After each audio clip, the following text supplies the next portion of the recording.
nombre es María José Sabogal y soy estudiante de psicología.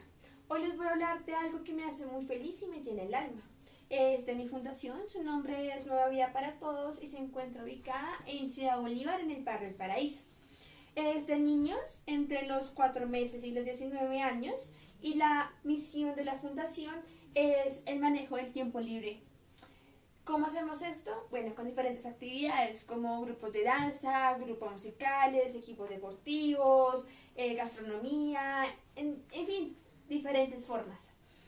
No, es una fundación sin ánimo de lucro, no tenemos ayuda, pero tenemos diferentes métodos para salir adelante, como cuáles.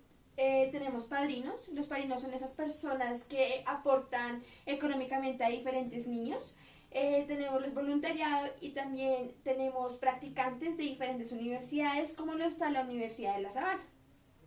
Mi función en la fundación es el manejo del tiempo libre, pero de los adolescentes. ¿Cómo hago esto? Busco diferentes actividades para demostrarles que su vida a futuro está más allá de Ciudad Bolívar.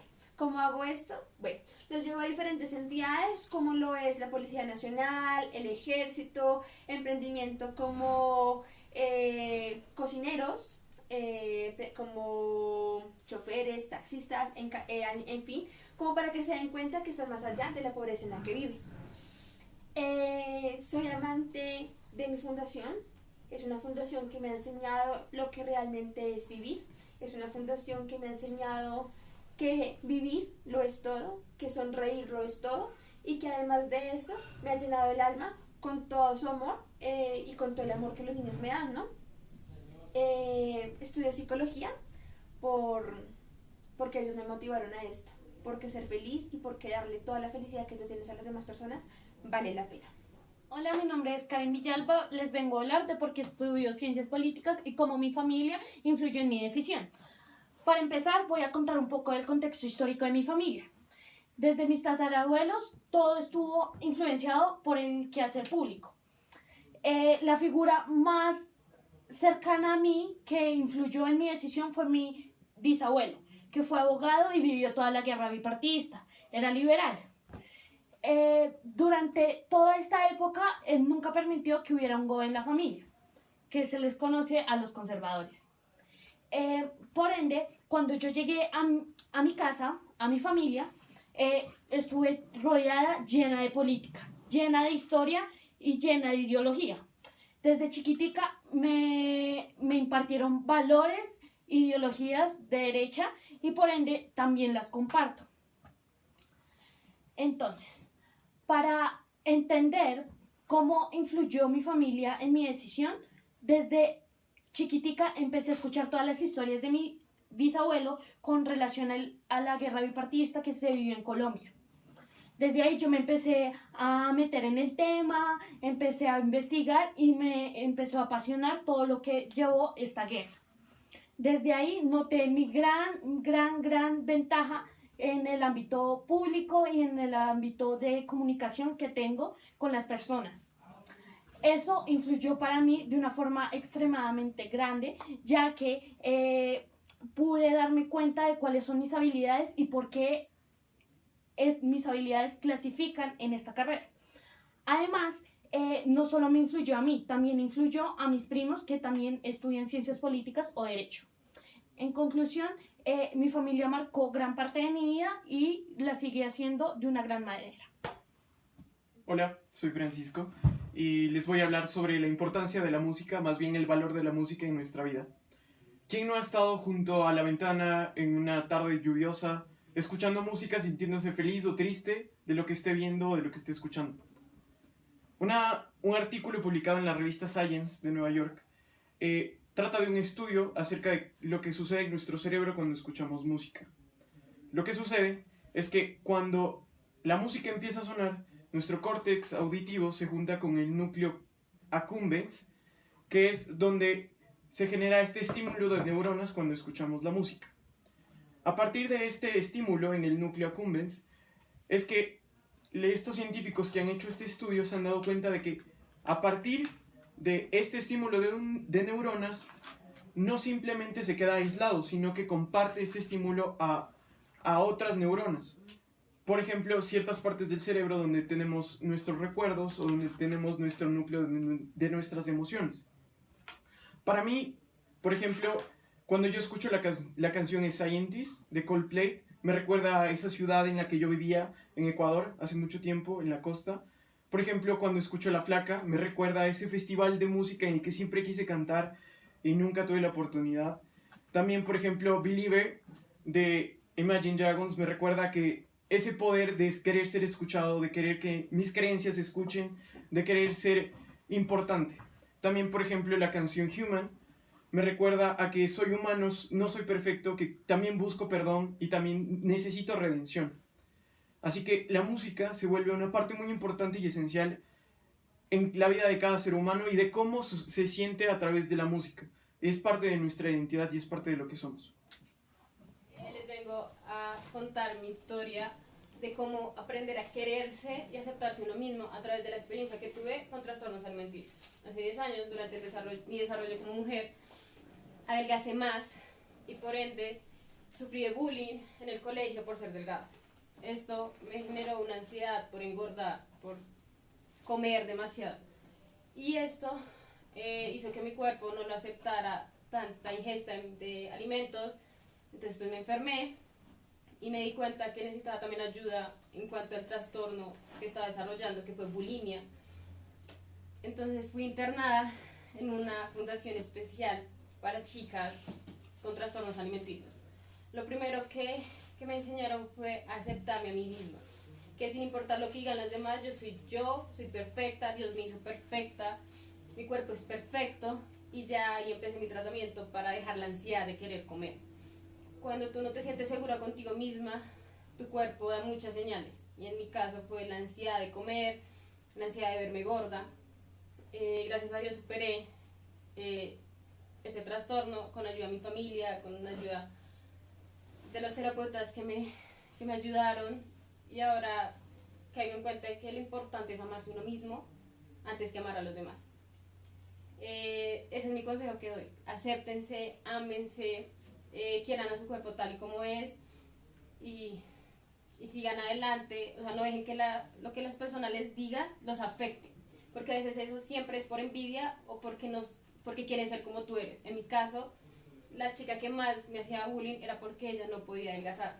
Ella tenía un problema desarrollándose de obesidad, y ahí aprendí de que lo que diga la gente no importa. Si tú te sientes feliz contigo mismo, y lo único que importa. Dicen que uno es lo que escucha. Nací en el año 2000 y debido al lugar en el que me criaron, mis gustos musicales no son propiamente los mismos que los de mi generación. Desde siempre estoy acompañado de los más exitosos clásicos del rock.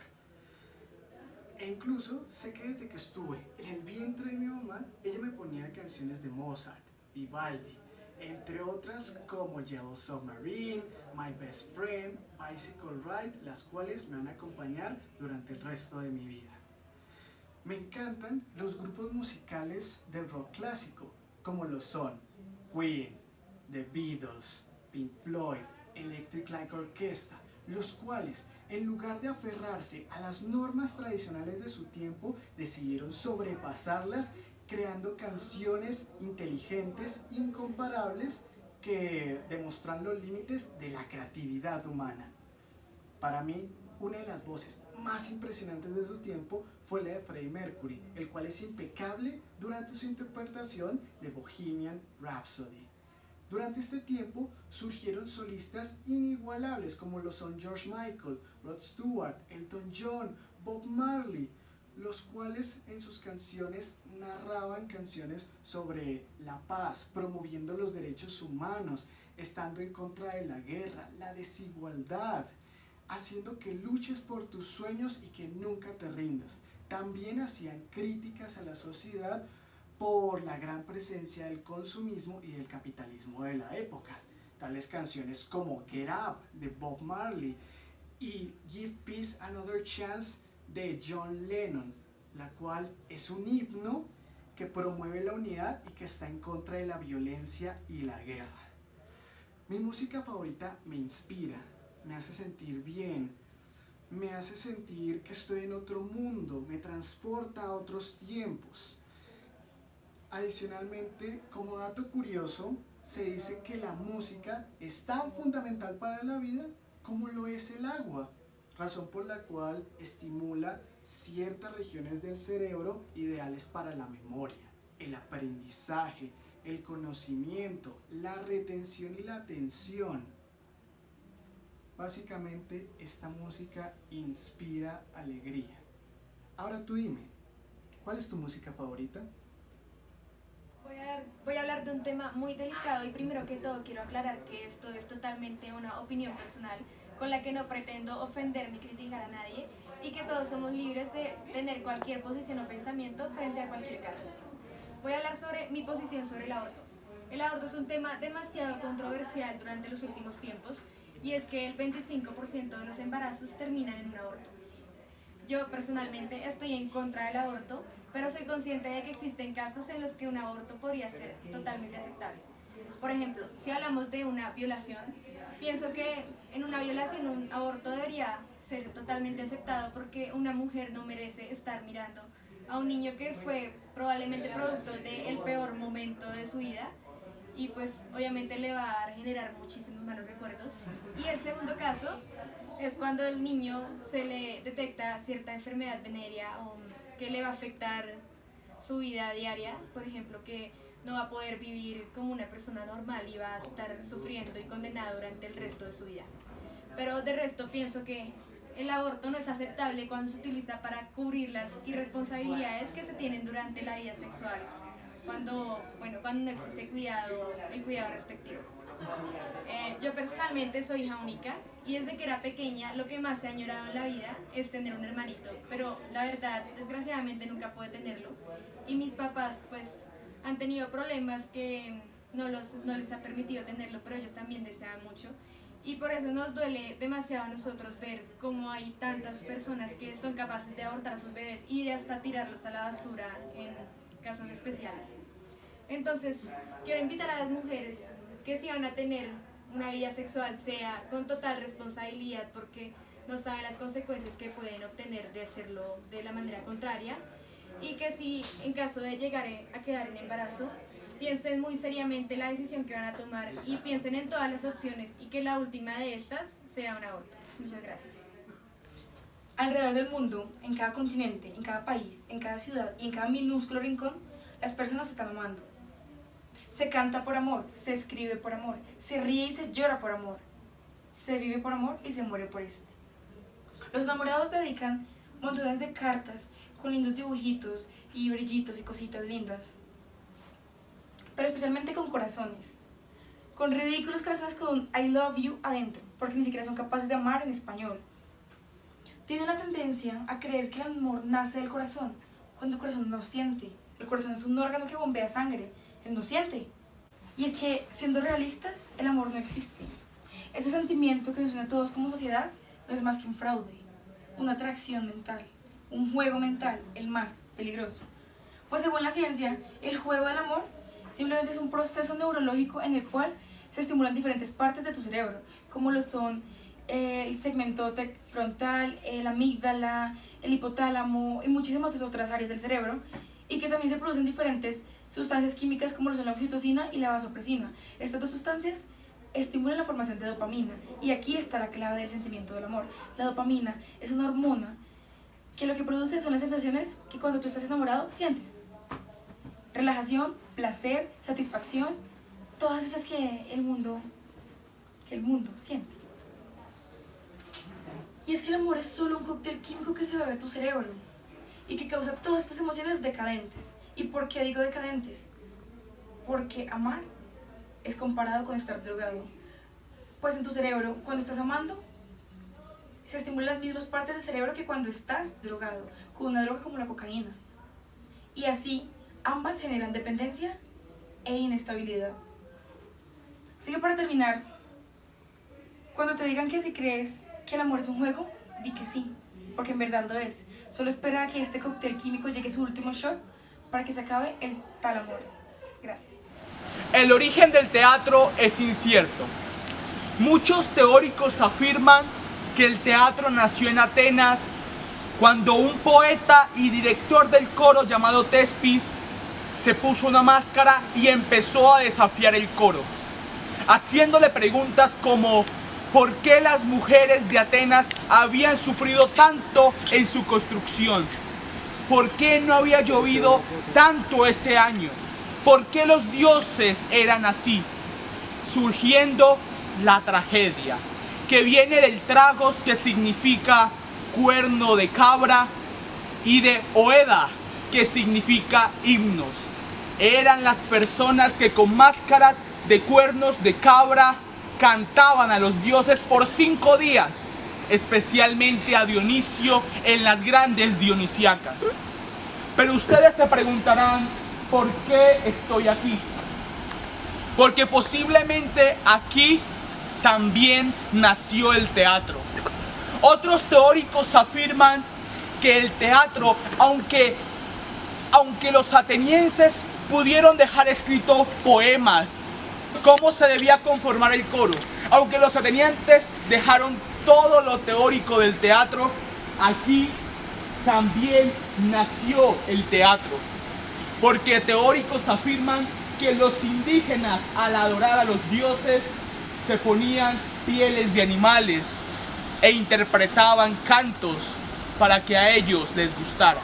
Aquí también pudo haber nacido el teatro, en este lugar mítico, anteriormente territorio indígena. Y ya para terminar, quiero decirles que la vida es una obra de teatro que no permite ensayos. Por eso vive, ríe, canta y llora. Y vive intensamente cada momento de tu vida, antes de que el telón baje y la obra termine sin aplausos.